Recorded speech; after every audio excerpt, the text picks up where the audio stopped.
मंगलम भगवान वीरो मंगलम गौतमो गणी मंगलम कुंद कुंदार्यो जैन धर्मोस्तु मंगलम। परम वितराग सर्वज्ञ दशा प्राप्त सभी जिनेन्द्र देव, वितरागता पोषक जिनवाणी और रत्नत्रयमय वितराग मार्ग के पावन पथिक सभी आचार्य उपाध्याय एवं मुनिराज स्वरूप गुरुवरों को मंगलमय नमन करके मंगल, उत्तम और शरणदाता पंच परमेष्टि का भाव स्मरण करके तथा हम सभी भक्तों को आत्मानुभूति का यथार्थ मार्ग बताने वाले स्वानुभूति प्राप्त भावी के भगवान परम कृपालु तारणहार पूज्य श्री कांजी स्वामी को एवं तदभक्त प्रसन्न मूर्ति भगवती माता पूज्य बहन श्री चंपाबेन को अंतर के भक्ति भाव से वंदन करके श्री शांतिलाल रतिलाल शाह परिवार अत्यंत आनंद और प्रसन्नता के साथ प्रस्तुत करते हैं। कहान क्रमबद्ध कथा। अध्यात्म युग प्रवर्तक एक वीर महापुरुष की यशोगाथा। भाग 1। सत्य की प्यास, खोज और प्राप्ति।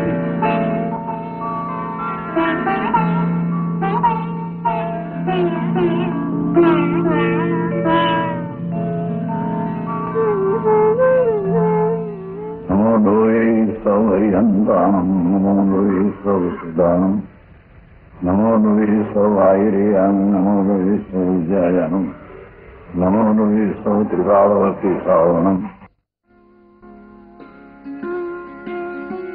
अहो उपकार जिन वरनो कुंदनो ध्वनि दिव्यनो जिन कुंद ध्वनि आप्या अहो ते गुरु कहाननो।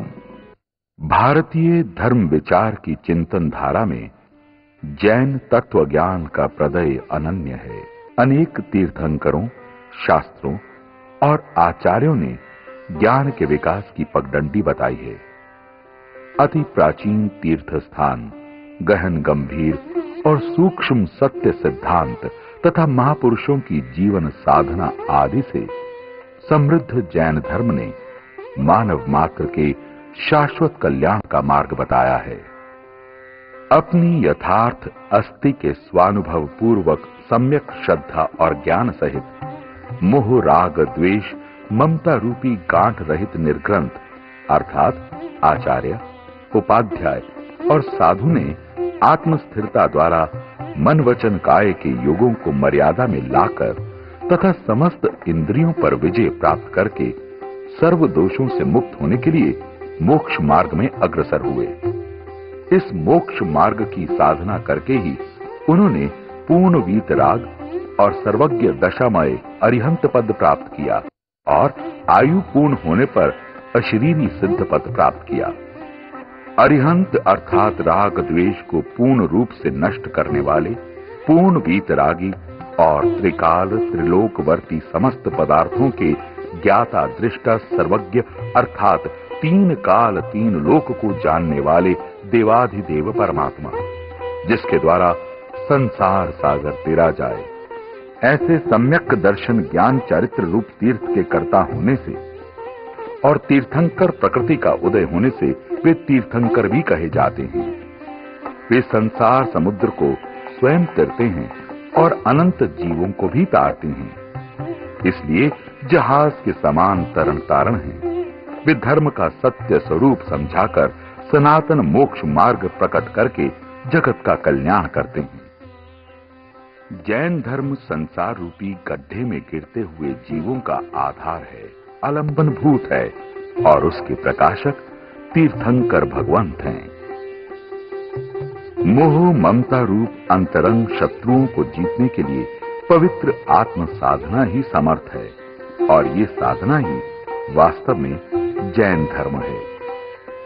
इस भरत क्षेत्र में इस हुंडाव सर्पणी काल में आत्म साधना का पावन तीर्थ उद्घाटित करने वाले देवाधिदेव श्री ऋषभदेव, जो कि आदिनाथ के रूप में भी प्रसिद्ध हैं, उनसे लेकर श्री महावीर स्वामी तक 24 तीर्थंकर हुए। मोह राग द्वेष को जीतने वाले जिनेंद्र भगवान की वाणी को सत्यार्थ रूप से जानकर और मानकर मोह ममता तृष्णा कषाय रूपी हिंसा का अभाव करने के मार्ग पर जो चलता है, अर्थात जिनेंद्र देव की आज्ञा को स्वीकार करता है, वही सच्चा जैन कहलाता है। जैन धर्म के तीर्थंकरों का साधनामय पवित्र जीवन मुमुक्षु के सर्व आत्म प्रदेशों में आत्म साधना की गुंजन करता है, आत्मा को जागृत करता है और सच्ची श्रद्धा, समझ और चारित्र को प्राप्त करने की प्रेरणा देकर आत्मार्थी जीवों को स्वानुभूति का मार्ग दिखाता है। परंतु अभी तीर्थंकरों के विरह में अंगुली पकड़कर इस मार्ग पर हमें किसने चलाया? भव भ्रमण के आताप से दग्ध जिज्ञासु जीवों को आत्मिक शीतलता किसने प्रदान की?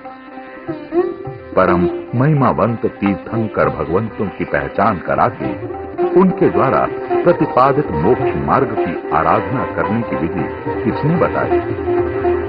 इन सभी प्रश्नों का एक ही उत्तर है।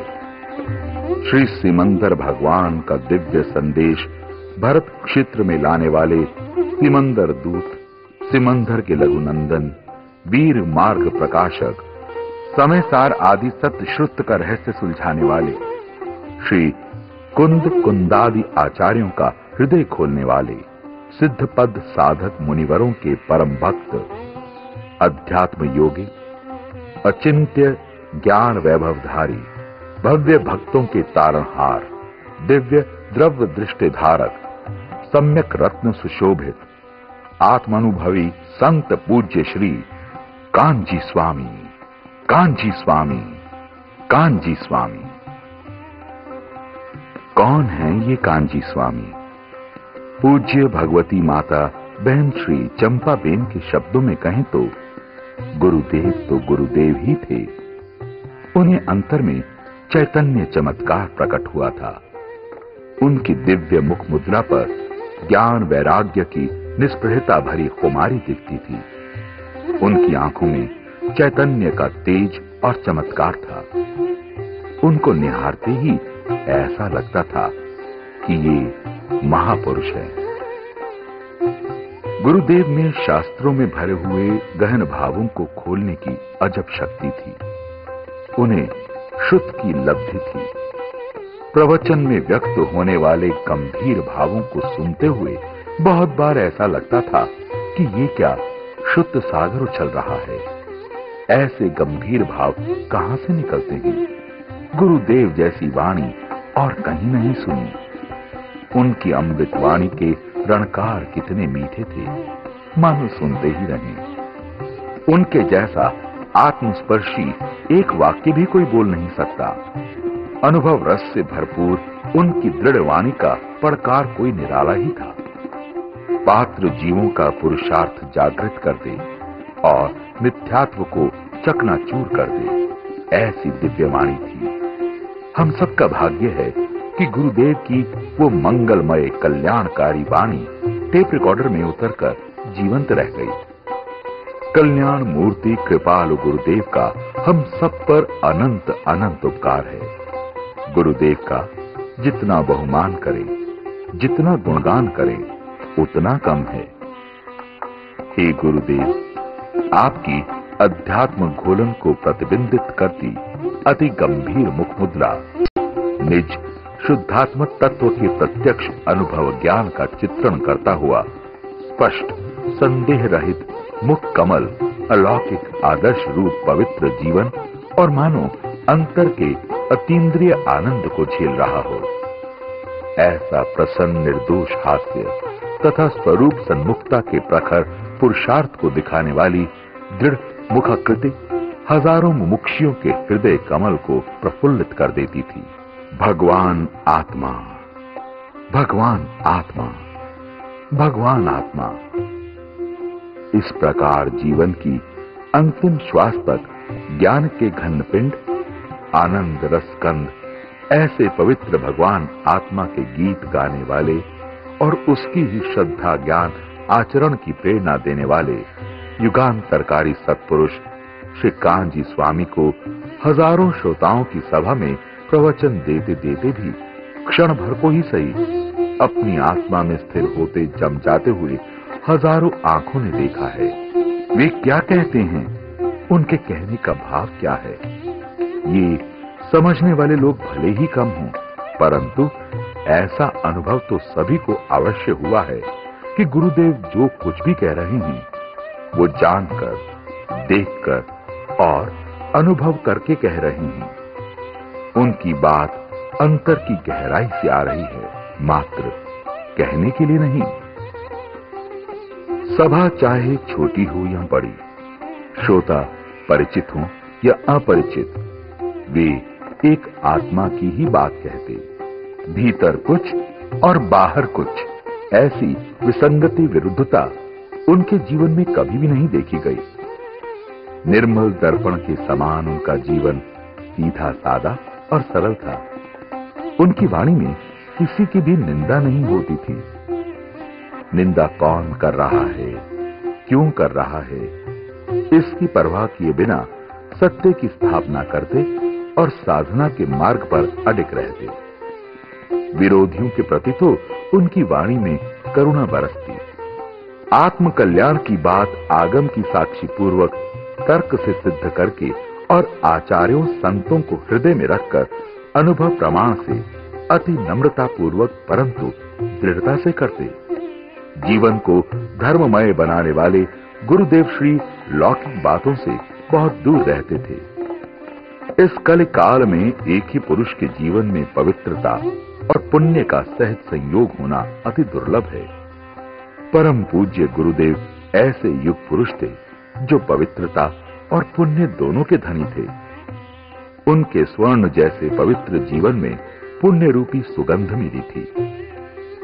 वे अंतर्बाह्य व्यक्तित्व के धनी महापुरुष थे।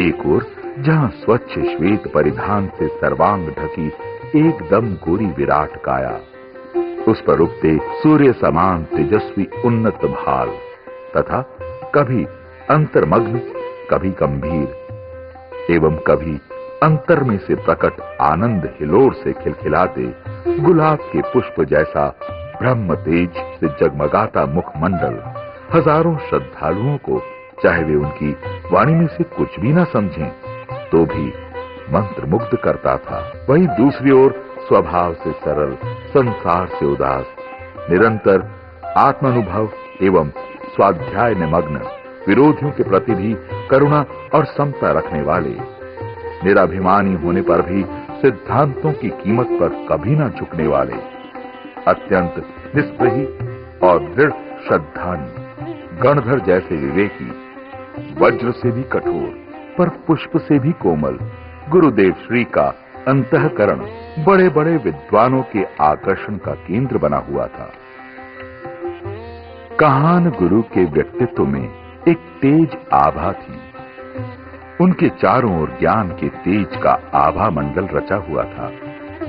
उनकी अपूर्व, अस्खलित, अमृतमयी मीठी मधुर वाणी का जादू चारों तरफ फैलता था। उनकी प्रखर वाणी और आध्यात्मिक विचारधारा से प्रभावित होकर जैन समाज के मूर्धन्य विद्वान सिद्धांताचार्य पंडित कैलाश चंद जी लिखते हैं, कोई माने या ना माने, परंतु यदि कभी कोई तटस्थ इतिहासकार जैन समाज के इन तीनों दशकों का इतिहास लिखेगा तो वो इस युग को कांजी युग के रूप में ही स्वीकार करेगा। पुरुषार्थ की प्रेरणा मूर्ति गुरुदेव श्री कान्जी स्वामी ने अपने पूर्व भव में श्री सिमंदर स्वामी का मंगल दर्शन प्राप्त किया था और दिव्य ध्वनि का वर्षों तक प्रत्यक्ष श्रवण भी किया था।